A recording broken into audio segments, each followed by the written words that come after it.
നമസ്കാരം.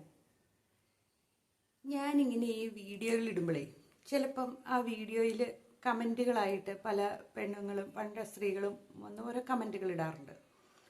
എനിക്ക് ശരിക്കും പറഞ്ഞിട്ടുണ്ടെങ്കിൽ ശരിക്കും സങ്കടം തോന്നും. കാരണം എനിക്കതിനെ മനസ്സിലാക്കാനുള്ള സാധിക്കുന്ന ഒരു അവസ്ഥയുണ്ട്. കാരണം നമ്മുടെ കുടുംബത്തിലും ഓരോ സംഭവങ്ങൾ നടന്നപ്പോൾ അതിനെ നമ്മൾ എങ്ങനെ അഭിമുഖീകരിച്ചു എന്നൊക്കെ ഓർക്കുമ്പോൾ നമുക്കതിനെക്കുറിച്ച് പറയാൻ പറ്റും എന്നെനിക്കിങ്ങനെ തോന്നാറുണ്ട്. പല സംഭവങ്ങളും, അതായത് നമ്മളൊരു സ്ത്രീകൾ പണ്ട് കാലത്തൊക്കെ സ്ത്രീകൾ എന്ന് പറഞ്ഞാൽ ഒറ്റ ഉദ്ദേശമുള്ളൂ. എന്തെന്ന് പറയണേ, ബലി കൊടുക്കുക എന്ന് പറയും പോലെ നമ്മുടെ സ്ത്രീകളെ കെട്ടിച്ചു വിടുക എന്നുള്ള ഒരു ഉദ്ദേശം മാത്രമേ ഉണ്ടായിരുന്നുള്ളൂ. അതായത് ആരെങ്കിലും ഒരു 22 വയസ്സാകുമ്പോഴത്തേനും, അതൊക്കെ വലിയ പ്രായമാണ്, അവരെ കല്യാണം കഴിച്ചു വിടുക. അതിന് വേണ്ടിയിട്ടാണ്. വിദ്യാഭ്യാസമൊന്നും കിട്ടിയില്ലെങ്കിൽ അതൊന്നും അന്വേഷിക്കില്ല. ആൺകുട്ടികളുണ്ടെങ്കിൽ അവർക്ക് വിദ്യാഭ്യാസം കൊടുക്കുക, അവരാണ് വീട് നോക്കേണ്ടത് എന്നുള്ളൊരു ചിന്ത. വരുന്ന പെണ്ണിൻ്റെ വിദ്യാഭ്യാസമോ അല്ലെങ്കിൽ വരുന്ന പെൺകുട്ടിക്ക് വിദ്യാഭ്യാസം കൊടുക്കണമെന്നോ പറഞ്ഞു വിടുന്ന മോക്ക് വിദ്യാഭ്യാസം കൊടുക്കണമെന്നോ അവർ വേറെ ഏതോ വീട്ടിലെയാണെന്ന് തന്നെ സങ്കല്പിച്ച് തന്നെയാണ് വളർത്തുന്നത്, ഇല്ലേ?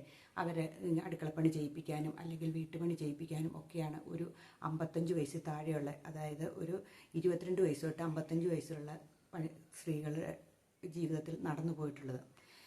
കാരണം വിദ്യാഭ്യാസം മിക്കവർക്കും തന്നെയില്ല. നമ്മുടെ മാതാപിതാക്കളാണെങ്കിൽ എടുത്തു നോക്കിയിട്ടുണ്ടെങ്കിൽ നമ്മുടെ അമ്മയ്ക്ക് ചിലപ്പോൾ 5ാം ക്ലാസ്സോ 4ാം ക്ലാസ്സോ ഒക്കെ ഉണ്ടായിരുന്നുള്ളതായിരിക്കാം മിക്കവരുടെയും തന്നെ. അപൂർവം പേർക്ക് മാത്രം 5ാം ക്ലാസ്സൊക്കെ വലിയ വിദ്യാഭ്യാസമാണ്.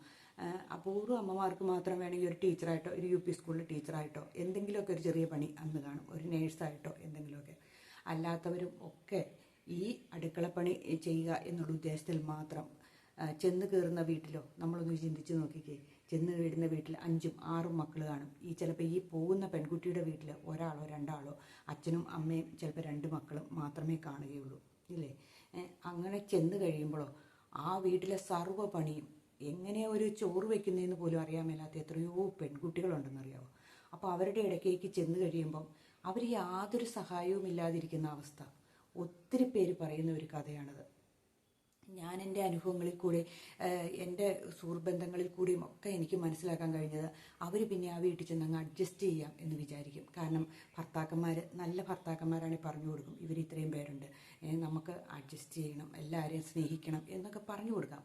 പക്ഷെ തിരിച്ചു കിട്ടുന്നുണ്ടോ എന്നൊരു സംശയം ചിലപ്പോഴും ഉണ്ടാകാറുണ്ടല്ലേ?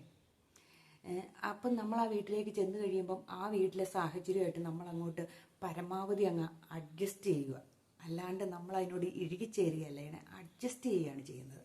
ഭർത്താവിൻ്റെ സ്വഭാവത്തോടും കാണുന്ന സ്വഭാവമായിരിക്കില്ല പിന്നീടുള്ള സ്വഭാവം, ഇല്ലേ? കുറച്ച് നാളൊക്കെ നമ്മളെ തന്നെ പൊന്നെ എന്നൊക്കെ പറഞ്ഞ് നമ്മളെ കൊണ്ടുനടന്നിരിക്കാം. അത് കഴിയുമ്പോൾ അയാളുടെ ഫ്രണ്ട്സായി, അവരാണ് ഏറ്റവും വലുത് എന്ന് പറയും. അത് കഴിയുമ്പോൾ അവരവരുടെ കാര്യങ്ങൾ നോക്കി പുറത്തേക്ക് ഇറങ്ങിപ്പോവും. ജോലി സംബന്ധമായിട്ട് പോകുന്നവരങ്ങനെ പോവും, വേറെ എന്തെങ്കിലും പണിക്ക് പോകുന്നവർ അങ്ങനെ പോവും. അങ്ങനെ അങ്ങ് പോയി അവർ പിന്നെ പാതിരാത്രി അല്ലെങ്കിൽ ഒരു 9 മണിക്ക് ശേഷം അല്ലെങ്കിൽ 8 മണിക്ക് ശേഷം വീട്ടിൽ കയറുന്നവരായിരിക്കും. നാട്ടുകാരുടെ കാര്യങ്ങൾ മുഴുവൻ നോക്കിയ ശേഷം വരുന്നവരായിരിക്കാം. ഇതെല്ലാം കഴിഞ്ഞിട്ടാണ് ഈ ഭാര്യയ്ക്കൊരു പ്രാധാന്യം ഉള്ളൂ. ആ സമയത്ത് ഇവള് ചിലപ്പോൾ ഗർഭിണിയായി എന്നിരിക്കാം. അപ്പോൾ എന്നാ പറ്റുന്നു, എനിക്ക് കമൻറ്റുകളിട്ട ഒത്തിരി പേരുടെ പേരൊന്നും ഞാൻ പറയുന്നില്ല, എങ്കിലും വീട്ടിലെ സർവ്വ പണിയും എടുത്ത് വീട് തുടപ്പിച്ച്, ഒന്നോർത്ത് വയ്യായികയിൽ വീട് തുടപ്പിക്കുന്ന അമ്മായിമ്മമാരും നാത്തൂമാരും ഉള്ള ഒരു എത്രയോ സഹോദരിമാരുണ്ടെന്ന് ഒന്നോർത്ത് നോക്കി.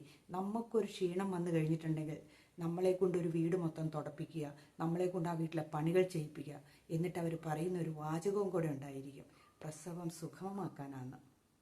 അത് കഴിഞ്ഞിട്ടോ നമ്മൾ പ്രസവിക്കാൻ ചെന്ന് കഴിഞ്ഞിട്ടുണ്ടെങ്കിൽ അത് സിസേറിയൻ ആയിരിക്കുകയും ചെയ്യും. അപ്പോൾ ഇതിൻ്റെ അർത്ഥം എന്തിരിക്കുന്നു? എനിക്കറിയാവുന്ന ഒത്തിരി പേരുണ്ട് അങ്ങനെയുള്ളവർ. വീട്ടിലെ സർവ്വ പണി ആ സമയത്ത് ചെയ്യിപ്പിക്കും. എത്ര ക്ഷീണമെന്ന് പറഞ്ഞാലും പകൽ കിടന്ന് ഉറങ്ങരുതെന്ന് പറയും. എന്നാൽ ഇപ്പോഴത്തെ ഡോക്ടേഴ്സ് പറയണ പകൽ വിശ്രമിച്ചോളൂ എന്നാണ് പറയുന്നത്. പക്ഷേ ഇവരുടെ സമ്പ്രദായം അനുസരിച്ച് ഇവർ പകൽ കിടന്നുറങ്ങരുത്, അങ്ങനെ കിടക്കരുത്, ഇങ്ങനെ കിടക്കരുത്, ഇങ്ങനെ പറഞ്ഞുകൊണ്ടിരുന്ന് ആ ജീവിതം ഒരുമാതിരി ഇതൊരു വലിയ ഭാരമായിട്ട്, ഒന്ന് ഗർഭിണിയാകുക എന്ന് വെച്ചാൽ പേടി സ്വപ്നമായിട്ടുള്ള എത്രയോ പെൺകുട്ടികളുണ്ടെന്നറിയാവോ? അവരുടെ ഇടയിലാണ് നമ്മളിങ്ങനെ ജീവിക്കുന്നത്. ഇതൊക്കെ നമ്മുടെ സമൂഹത്തിലുള്ളത് തന്നെയല്ലേ? അതൊക്കെ നമുക്ക് സഹിക്കാം. അത് പിന്നെ നമുക്ക് 10 മാസത്തെ കേസേ ഉള്ളൂ എന്ന് വിചാരിക്കാം. എങ്കിലും 10 മാസം കഴിഞ്ഞ് കഴിയുമ്പോൾ മക്കളെ വളർത്തുന്നത് ദേ കൊച്ചു കിടന്ന് കരയുന്നു, ദേ നീ എടുത്തോ എടുത്തോ, ദേ എന്നാ കൊച്ചിനെ നോക്കിക്കോ എന്നും പറഞ്ഞ് കൊച്ചിനെയും തുമന്ന് വീട്ടിലെ പണികൾ ചെയ്യുന്ന സ്ത്രീകളുണ്ട്. മറ്റുള്ളവർ കസേരയിൽ കയറിയിരിക്കുന്ന അവസ്ഥയും ചില വീടുകളിലുണ്ട് കേട്ടോ. എല്ലാ വീടുകളിലും ഒന്നുമില്ല, ഞാൻ മുൻകൂർ പറയുന്നു. എല്ലാ വീട്ടിലൊന്നുമില്ല. ചില വീടുകളിൽ ദുരിതമായി നമ്മളോർക്കും ഇതിങ്ങനെയൊന്നും ഇല്ല, ഇതൊക്കെ ചുമ്മാ പറയുന്നതെന്ന് വിചാരിക്കും. അതൊന്നുമല്ല കേട്ടോ. ചില വീടുകളിൽ ചെന്ന് പെൺകുട്ടികൾ അനുഭവിക്കുന്ന പീഡനം എന്ന് പറഞ്ഞിട്ടുണ്ടല്ലോ, സഹിക്കാൻ പറ്റാം. നമ്മൾ എത്ര ഉത്തരമാരെ, വിസ്മയമാരെ, എന്തോരം പേരെ കാണുന്നത്. ഇപ്പോഴും സമൂഹത്തിൽ നടക്കുന്നത് ഇതൊക്കെ തന്നെയല്ലേ? അത് തന്നെയാണോ കല്യാണം കഴിച്ചുകൊണ്ട് വന്ന പെൺകുട്ടിയോട് പറയുന്ന? അതെൻ്റെ കുടുംബത്തിൽ നടന്ന കേട്ടോ. സ്ത്രീധനത്തിൻ്റെ പേരിൽ വഴക്കുണ്ടാക്കുന്ന എത്രയോ വീട്ടുകാരുണ്ടെന്നറിയാവോ? അതായത് മൂക്കി പല്ല് പൊളച്ചിട്ട് ആരുടെയും പൈസ ഇവിടെ വേണ്ട, നിനക്ക് കിട്ടിയതല്ല മുക്കുപണ്ടമല്ലേ, എന്നാ പറയുന്നത്, ഇപ്പോഴാണേ കിട്ടാനുള്ളൂ, സ്വത്ത് എഴുതി കൊണ്ടുപോവാ, SLC ബുക്ക് കൊണ്ടുപോവാ, സ്ത്രീധനം കൊണ്ടുപോവാ, സൗന്ദര്യമില്ല. ഇതെല്ലാം കേൾക്കുന്ന എത്രയോ പെൺകുട്ടികളുണ്ടെന്നറിയാവോ? ഇട്ടെറിഞ്ഞ് പോരാൻ ഒരു കട്ട്സുള്ള പെൺകുട്ടികൾ അപൂർവം പേരേ ഉള്ളൂ, ഉപേക്ഷിച്ചിട്ട് പോരാൻ. ചിലരവിടെ പെട്ട് കിടക്കും. എന്നാന്നറിയാമോ? വീട്ടുകാർ ഞാൻ തിരിച്ചു ചെന്നിട്ടുണ്ട്, എൻ്റെ അച്ഛനും അമ്മയും എന്ത് വിചാരിക്കും, ഞാനവിടെ കിടക്കാം എന്ന് വിചാരിക്കുന്നവർ. കഞ്ഞിവെള്ളം മാത്രം കുടിച്ച് മാസങ്ങളും വർഷങ്ങളും കഴിക്കുന്ന എത്രയോ പെൺകുട്ടികളുണ്ടെന്നറിയാമോ? പോകുമ്പോൾ പുറത്തുനിന്ന് വീട് പൂട്ടിയിട്ട് പോകുന്ന എത്രയോ മാതാപിതാക്കളുണ്ടെന്നറിയാം. ജോലിക്കാരായ അച്ഛൻ്റെ അമ്മയുടെയും മരുമകളായിട്ട് വീട്ടിൽ ചെന്ന് കഴിയുമ്പോൾ മരുമകൾക്ക് ജോലിയില്ലാത്തതുകൊണ്ട് വീട് പുറത്തുനിന്ന് പൂട്ടിയിട്ട് അവർ ജോലിക്ക് പോകുന്നു, സ്കൂളിൽ പോകുന്നു. ആ മരുമകൾ പിന്നെ എന്ത് ഭക്ഷണം കഴിക്കും? ഇങ്ങനെയുള്ള എത്രയോ നമ്മളോർക്കും ഇതൊന്നും ഇല്ല ഈ നാട്ടിൽ നിന്ന്, ഇങ്ങനെയുള്ളവരൊന്നും ഉണ്ടോ എന്നിങ്ങനെ ചിന്തിക്കും. ഇത് കൂട്ടുള്ളതേ ഉള്ളൂ.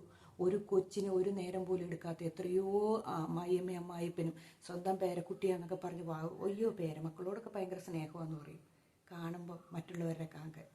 നമുക്ക് ഭയങ്കര അഭിനയശേഷിയുള്ള മനുഷ്യരല്ലേ? നിങ്ങൾ ചിന്തിച്ചിട്ടുണ്ടോ? നമ്മുടെ വീട്ടിലേക്ക് നമ്മൾ ഭാര്യയും ഭർത്താവും കൂടെ തല്ലുകൂടിക്കൊണ്ടിരിക്കുമ്പോൾ ഒരു അയൽവക്കത്തുനിന്നോ അല്ലെങ്കിൽ നമ്മുടെ ഒരു സുഹൃത്തോ കയറി വരുമ്പോൾ നമ്മൾ ഭാര്യയോട് പറഞ്ഞാൽ എടി ഒരു ചായ എടുത്തുണ്ടോ, അപ്പോഴത്തേനും നമ്മളങ്ങ് മാറും ഇല്ലേ? അല്ലെങ്കിൽ പറയും അത് ചെയ്യുക ഇത് ചെയ്യുന്നു. എന്നിട്ട് യാത്രയാക്കിയൊക്കെ വിടുന്നത് കണ്ടിട്ടുണ്ടെങ്കിലോ ഇത്രയും മാതൃകാപരമായ ദമ്പതികൾ ഈ ലോകത്ത് കാണില്ല എന്ന് പറയും. ഏറ്റവും വലിയ ദമ്പതികൾക്കുള്ള അവാർഡ് കിട്ടുന്നവരെ അവരഭിനയിക്കും ഇല്ലേ? അത് കഴിയുമ്പോൾ കിടന്നാണ് അടി വീണ്ടും തുടങ്ങുന്നത്. കുറച്ച് കഴിയുമ്പോൾ ഇതൊക്കെ കാണുന്ന ആരാന്നറിയാവോ? അവിടെയുള്ള പാവം മക്കളാണ്. ചിലരെന്നെ കടിച്ചു പിടിച്ചു വെച്ചുകൊണ്ടിരിക്കും. എന്നിട്ട് മക്കൾ സ്കൂളിൽ പോകുന്ന സമയത്ത് അടി കൂടി ഒരാൾ ടൗണിലേക്ക് ഇറങ്ങിപ്പോവും, ഒരാൾ വീട്ടിൽ ഇരിക്കും. അങ്ങനെയുള്ള ദമ്പതികളും ഉണ്ട്. പേര് തന്നെ കൊള്ളാമല്ല, ദമ്പതികൾ. ഇതൊക്കെയാണ് സംഭവിക്കുന്നത്. നമുക്കറിയത്തില്ല. ഇത് ഒത്തിരി വീടുകൾ. എൻ്റെ ഒരു സുഹൃത്തിൻ്റെ കാര്യം പറയുകയാണെങ്കിൽ പുള്ളിക്കാരിയുടെ ഒരു വയ്യായികയുണ്ട്, അതായത് ഒരു സ്വാധീനക്കുറവുണ്ട്, കാലിനും കൈക്കും ഒക്കെ ചെറുതായിട്ട്. അപ്പം കല്യാണം കഴിഞ്ഞപ്പം ഇവരിങ്ങനെ പറഞ്ഞ ശേഷമാണ് കല്യാണം കഴിച്ചത്. അപ്പോൾ പുള്ളിക്കാരിക്ക് നല്ല സ്ത്രീധനം കിട്ടുന്ന വീട്ടിലെയാണ്, നല്ല സാമ്പത്തികമുള്ള വീട്ടിലെയാണ്. അവളെ കല്യാണം കഴിച്ചു വിട്ടു. ഞാൻ സമുദായമൊന്നും പറയുന്നില്ല. ഇങ്ങനെ പോയി കല്യാണം കഴിച്ചു. അവൾ ആ വീട്ടിൽ ചെന്ന് കഴിഞ്ഞപ്പോഴാണ് അവളെ കൊണ്ട് ചെയ്യിപ്പിക്കില്ലാത്ത പണികളില്ല വീട്ടിൽ. അവൾ ചെന്ന വീട്, ഇവളുടെ വീട്ടിൽ ആകെ രണ്ട് ആങ്ങളെയും ഇവളും അച്ഛനും അമ്മയും മാത്രമേ ഉള്ളൂ. ഒരു കച്ചവടക്കാരായിരുന്നു. പക്ഷേ ആ ചെന്ന വീട്ടിൽ ഒരു 5-8 മക്കളും ഉണ്ട്. അമ്മുമ്മ തൊട്ട് ഇങ്ങനെ കാലനില്ല കാലം എന്ന് പറയും പോലെ ഇങ്ങനെ ഇരിക്കുന്ന ഒരു കുടുംബം. അവിടുത്തെ സർവ്വ പണിയും ഈ വയ്യായിക, ഈ തളർച്ച വന്ന, ഈ ചെറിയ തളർച്ചയുള്ളൂ, പക്ഷെ നടക്കുകയൊക്കെ ചെയ്യാം. ഒന്നും വെയിറ്റ് എടുക്കാനൊന്നും സാധിക്കില്ലാത്ത ഒരവസ്ഥയുള്ള ഒരു പെൺകുട്ടിയാണ്.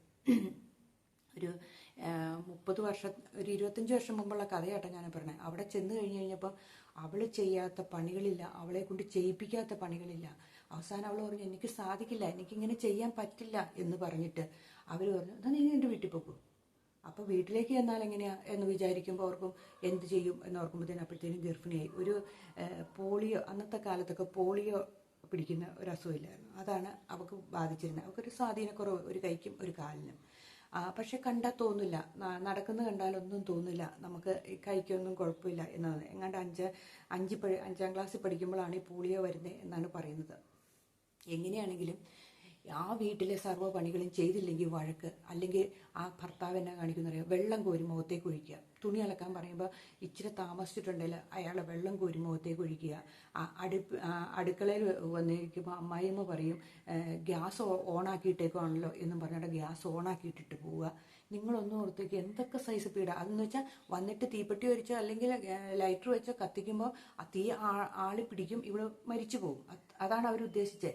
അപ്പോൾ ഇവളെപ്പോഴും ഇതിനെ പേടിച്ചാണ് ആ വീട്ടിൽ താമസിച്ചുകൊണ്ടിരുന്നത്. അങ്ങനെ പല പ്രാവശ്യം പറഞ്ഞ് അവസാനം ആ വീട്ടിൽ നിന്ന് വേറൊരു വീട്ടിലേക്ക്, ഒരു വാടക വീട്ടിലേക്ക് താമസം മാറുകയും ഒന്ന് സ്വൈര്യമാകുകയും ചെയ്തു. പക്ഷേ ഭർത്താവ് പിന്നീട് ഇവളെ പറഞ്ഞു, നിന്നെ വയ്യാത്ത നിന്നെ കൊണ്ട് എന്തിനു കൊള്ളാം എന്നിങ്ങനെ ചോദിച്ച് പരസ്ത്രീ ബന്ധങ്ങളുമായിട്ട് ഭർത്താവ് പോവുകയും അവസാനം നാട്ടുകാരെല്ലാം കൂടെ വെട്ടിയിട്ട് പിടികൂടിയപ്പം ഇവള് ചെന്ന് ഇറങ്ങിക്കൊണ്ടുവരികയും ചെയ്തു. പക്ഷെ ഞാൻ അന്നും ചോദിച്ചിട്ടുണ്ട്, ഇത് എന്തൊരു കാര്യത്തിനാണ് ഇറക്കിക്കൊണ്ട് തന്നെ ഈ സാധനത്തിനായെന്ന് ഞാൻ ചോദിച്ചു അന്നും. നമുക്കറിയാൻ മേലെങ്കിൽ നമ്മളന്ന് ചോദിച്ചു, എന്തിനാടി അതിനെ തിരിച്ചു കൊണ്ടുവരാൻ പോയെ എന്നിങ്ങനെ ചോദിക്കുമ്പോൾ കരഞ്ഞുകൊണ്ട് പറയും, സാരമില്ല, എടി കോയി പിള്ളേരുടെ അച്ഛനായി പോലെ 2 മക്കളും ഉണ്ട് എന്ന് പറയും. കൊണ്ടുവന്ന് വീണ്ടും കൂടെ താമസിപ്പിക്കുന്നു. പക്ഷെ പലപ്പോഴും മിണ്ടാറില്ല, സംസാരിക്കാറില്ല. ഇങ്ങനെ 2 ധ്രുവങ്ങളിൽ അപരിചിതരെ പോലെ താമസിക്കുന്ന ഒരു കുടുംബജീവിതം. നമ്മളൊന്നൊന്ന് ഓർത്തു നോക്കണം. ഇന്നും അവരങ്ങനെ താമസിക്കുന്നത്. ഇന്നും ഭർത്താവിൻ്റെ വഴിക്ക് പോകുന്നു. അയാൾ കച്ചവടം ബിസിനസ്സാന്നൊക്കെ പറഞ്ഞ് അത്യാവശ്യം നല്ല സാമ്പത്തിക ശേഷിയാണ് ഉള്ളത്. ബിസിനസ്സൊക്കെ ചെയ്ത് നല്ല നിലയാണ്. ഇവരുടെ വീട്ടിൽ ഇഷ്ടം പോലെ സ്വത്താണ്. വീട്ടുകാരിങ്ങനെ കോരി കൊടുത്തുകൊണ്ടിരിക്കും. എന്താണെന്ന് വെച്ചിട്ട് ഇവർക്ക് വയ്യാത്ത കുട്ടിയല്ലേ, ഇവിടെ ഒരു ബുദ്ധിമുട്ട് ആ വീട്ടിലുണ്ടാവരുത്. പല പ്രാവശ്യം ഇവിടെ ഉമ്മയോട് പറഞ്ഞിട്ടുണ്ട്, എന്നെക്കൊണ്ട് സാധിക്കില്ല. അമ്മ പറഞ്ഞു, അവിടെ നിന്നോ അനിയൻ്റെ കല്യാണം ഒന്ന് കഴിയട്ടെ എന്ന് പറയും.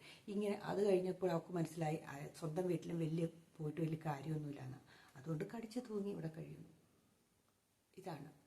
അപ്പം നമ്മളൊന്ന് ചിന്തിക്കണം, നമ്മൾ കാണുന്നതല്ല ഓരോ കുടുംബത്തിലും നടക്കുന്നതെന്ന്. ഒരു 100 പെണ്ണ് കണ്ടിട്ട് അവസാനം 8ാമത്തെ പെണ്ണിനെ വന്ന് കല്യാണം കഴിച്ച ഒരുത്തന്നെ എനിക്കറിയാവുന്നതാണ്. ഞങ്ങളുടെ ഒരു സുഹൃത്ത് തന്നെയാണ്.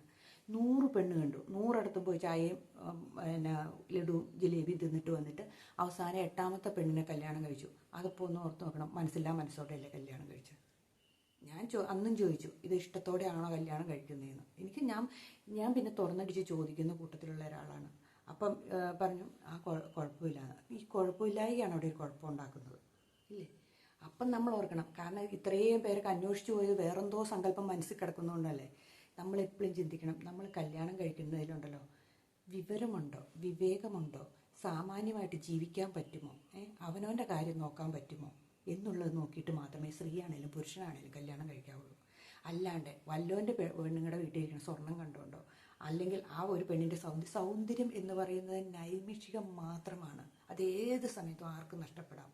അത് കണ്ടോണ്ടോ, അത് കഴിഞ്ഞ് കഴിയുമ്പോൾ എന്ത് ചെയ്യൂര്? അപ്പം അതല്ല, നമുക്ക് വിവേകം വേണം, അറിവ് വേണം. ഒന്ന് ചുമ്മാ ചിന്തിച്ച് നോക്കിക്കേ. സച്ചിൻ ടെണ്ടുൽക്കർ ആരാന്ന് ചോദിച്ചാൽ അറിയാൻ മേലാത്തവനെ കല്യാണം കഴിച്ചിട്ട് അതാരാ, നമ്മുടെ അടുത്തുള്ളതാണോ എന്ന് ചോദിക്കുന്നവനെ കല്യാണം കഴിച്ചിട്ടും അതുപോലെയുള്ള പെൺകുട്ടികളെ നമ്മൾ സാമാന്യം വിവരം പെൺകുട്ടികളാണെങ്കിലും ഉണ്ടാക്കിയിരിക്കണം. ഒരു രാഷ്ട്രീയത്തെക്കുറിച്ചോ ഒരു ഗെയിമിനെക്കുറിച്ചോ അല്ലെങ്കിൽ സമൂഹത്തിൽ നടക്കുന്ന എന്തിനെക്കുറിച്ചോ ഒക്കെ ചെറിയൊരറിവെങ്കിലും ഒരു സ്ത്രീകൾക്ക് ഉണ്ടായിരിക്കണം. അത് പുരുഷന്മാർക്കും ഉണ്ടായിരിക്കണം. അല്ലാണ്ട് ഒരു വെളിവും ഇല്ലാത്തവനായിട്ട് ഈ സമൂഹത്തിൽ ജീവിച്ചിട്ട് കാര്യമില്ല. അത്യാവശ്യ അറിവുകളെല്ലാം ഉണ്ടായിരിക്കുക. ജീവിതം എങ്ങനെയാണ് മുന്നോട്ട് പോകേണ്ടതെന്ന് ചിന്തിക്കുന്നവനായിരിക്കുക. അല്ലാണ്ട് എവിടുന്നെങ്കിലും കിട്ടണമുണ്ട് ജീവിക്കാമെന്ന് വിചാരിക്കുന്നവൻ്റെ കൂടെ ജീവിച്ചിട്ടൊന്നും ഒരു കാര്യവുമില്ല. സ്വന്തം കാര്യം നോക്കാൻ കഴിവുള്ളവനാണെങ്കിൽ അവൻ ജീവിതത്തിൽ വിജയിക്കും. അത് ആ പെൺകുട്ടിയാണെങ്കിലും അവളാണെങ്കിലും അവൾക്കാണെങ്കിലും സ്വന്തം കാര്യം നോക്കാൻ ഒരു കഴിവ് വേണം. എല്ലാവരെയും കൂടെ ഒരു ഭാര്യനെ ചേർത്ത് നിർത്തുന്ന എത്ര അമ്മായിമ്മ പോരാട്ടെ, എത്ര മരുമകൾ പോരാട്ടെ, എത്ര നാത്തൂൻ പോരാട്ടെ ഉള്ള വീട്ടിലാണെങ്കിൽ പോലും നമ്മുടെ ഭാര്യനെ നമ്മൾ ചേർത്ത് നിർത്തിയിട്ടുണ്ട്. ആരും നമ്മുടെ ഭാര്യയുടെ അടുത്തോ അല്ലെങ്കിൽ നമ്മുടെ ഭർത്താവിൻ്റെ അടുത്തേക്കോ മിക്കിട്ട് കയറാൻ വരില്ല. അത് ഉറപ്പായ കാര്യമാണ്. എന്തുകൊണ്ടാണ് അങ്ങനെ വരുന്നത്? നമ്മൾ ശരി അളവുളാഞ്ചനായതുകൊണ്ടാണ് നമ്മുടെ അടുത്തേക്ക് വരുന്നത് മുഴുവൻ. നമുക്കൊരു കഴിവില്ല എന്ന് എല്ലാവർക്കും അറിയാം. ഈ കെട്ടിക്കൊണ്ടുവരുന്ന പെണ്ണിന് ഇത്രയേ ഉള്ളൂ എന്ന് ഇവൻ പറഞ്ഞ് അമ്മായിമ്മയ്ക്കും അറിയാം, അല്ലെങ്കിൽ നാത്തൂനറിയാം, അല്ലെങ്കിൽ ഈ വീട്ടിലേക്ക് വരുന്ന ചെറുക്കൻ ഇത്രയേ ഉള്ളൂ എന്ന് അറിയാം, ഈ മകൻ ഇത്രയേ ഉള്ളൂ എന്ന് ഈ അമ്മയ്ക്കും അച്ഛനും അറിയാം. അതുകൊണ്ടാണ് ഈ പെൺകുട്ടികൾക്ക് ഒരു സ്വാതന്ത്ര്യം ഒരു വീട്ടിലും കിട്ടാതെ വരുന്നത്. അപ്പം നമ്മൾ ചിന്തിക്കണം, നമ്മൾ സ്ട്രോങ് ആയിട്ട് നിൽക്കാൻ, നമ്മുടെ കാര്യങ്ങൾ നോക്കാൻ നമുക്ക് കഴിവുണ്ടോ? അവിടെ വരുന്ന പെണ്ണ് ഭാഗ്യവതിയാണ്. ആ പെണ്ണിനെ അവൻ ചേർത്ത് നിർത്തിക്കോളും. സിനിമയല്ല ജീവിതം എന്ന് അവൻ മനസ്സിലാക്കിക്കോളും. അങ്ങനെയുള്ളവൻ്റെ കൂടെ പോയാൽ മതി. നമ്മൾ ശരിക്കും വിവേകത്തോട് ചിന്തിച്ചിട്ട് മാത്രമേ ഒരു കുടുംബജീവിതത്തിലേക്ക് നമ്മൾ ചാടി പുറപ്പെടാവുള്ളൂ. അത് ഒരു ദിവസം കൊണ്ടോ 2 ദിവസം കൊണ്ടോ 2 മാസം കൊണ്ടോ 2 വർഷം ജീവിച്ചാലും ചിലരുടെ സ്വഭാവം നമുക്ക് മനസ്സിലാകത്തില്ല. ചിലരുടെ സ്വഭാവം നമുക്ക് ഒരു 6 മാസം കൊണ്ട് മനസ്സിലാക്കാം. എപ്പോഴാണെങ്കിലും നമ്മൾ ഇറങ്ങി പുറപ്പെടുമ്പോൾ ഈ ചെല്ലുന്നത് 10ാം മാസത്തിൽ ചില അമ്മായിമ്മമാർ പറയുന്നത് ഞാൻ കേട്ടിട്ടുണ്ട്, ഒത്തിരി ഞാൻ കേട്ടിട്ടുണ്ട് കേട്ടോ. 10ാം മാസത്തിൽ തന്നെ കുഞ്ഞുണ്ടാകണം കേട്ടോ എന്നും പറഞ്ഞ് ഉപദേശിക്കും. ഈ തള്ളമാർക്കൊക്കെ എന്തിൻ്റെ കേടായത്? തള്ളമാരാണ് അതിൽ. ചില മക്കൾ, ഇന്നത്തെ മക്കൾ ബുദ്ധിമാന്മാരാണ്. ഇന്നത്തെ മക്കൾ സ്വന്തം കാര്യം നോക്കിയ ശേഷം നമുക്ക് ജീവിക്കാൻ ഒരു ഫിനാൻഷ്യൽ ഫ്രീഡം ഉണ്ടാക്കിയ ശേഷം മക്കൾ മതിയെന്ന് ചിന്തിക്കുന്ന ഇപ്പോഴത്തെ തലമുറയുണ്ട്.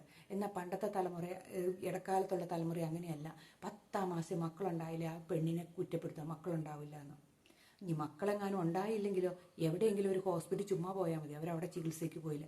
ഇത് ഒരു കുഴപ്പവും കാണില്ല ഭാര്യയ്ക്കും ഭർത്താവ്. എന്തിനും നാട്ടുകാരും പറയും, വീട്ടുകാരും പറയും. പിന്നെ തള്ളമാരിരുന്ന് പറയാൻ തുടങ്ങും, അയലോക്കത്തെ അവനെ കൊച്ചുണ്ടായി, ഇവിടുത്തെ കൊച്ചുണ്ടായി, ഇവിടെ ഉണ്ടായില്ല, അവിടെ ഉണ്ടായില്ല എന്നിങ്ങനെ പറയാൻ തുടങ്ങും. അതും കേൾക്കേണ്ടി വരും. അയലോക്കത്തെ ചെറുക്കനെങ്ങാനും സ്ത്രീധനം മേടിച്ച് കിട്ടിയാൽ അതും കേൾക്കേണ്ടി വരും. അവന് ആന കിട്ടി, കുതിര കിട്ടി, അത് കിട്ടി, ഇത് കിട്ടിയെന്ന് അതും കേൾക്കേണ്ടി വരും.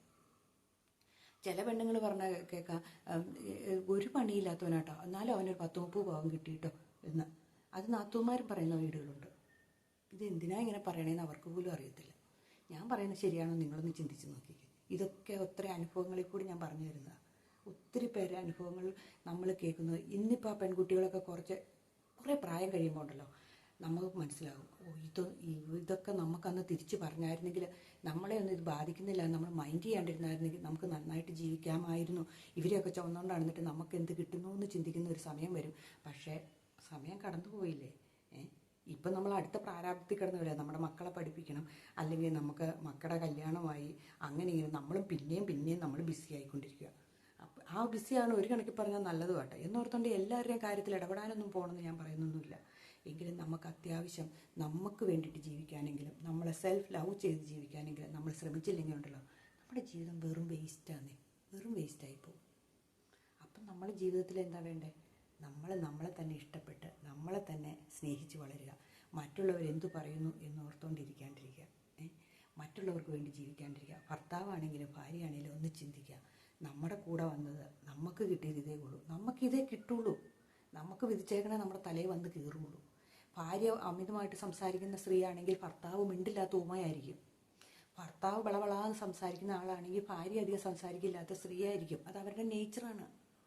അതങ്ങനെ കിട്ടുള്ളൂ. ദൈവം തന്നെ അങ്ങനെയാണ്. ഒരാൾ ഭാര്യയ്ക്ക് നല്ല കാശുള്ള വീട്ടിലാണെങ്കിൽ ഭർത്താവ് ചിലപ്പോൾ തീരെ പാവപ്പെട്ടാൽ ചിലപ്പോൾ ഇടത്തര കുടുംബമായിരിക്കും. ഇത് രണ്ടും കൂടെ, ഭർത്താവും കാശുകാരനാണ് ഭാര്യയും കാശുകാരനാണെങ്കിൽ അവരുടെ അടി ഉറപ്പാണ്. അങ്ങനെയുണ്ട്.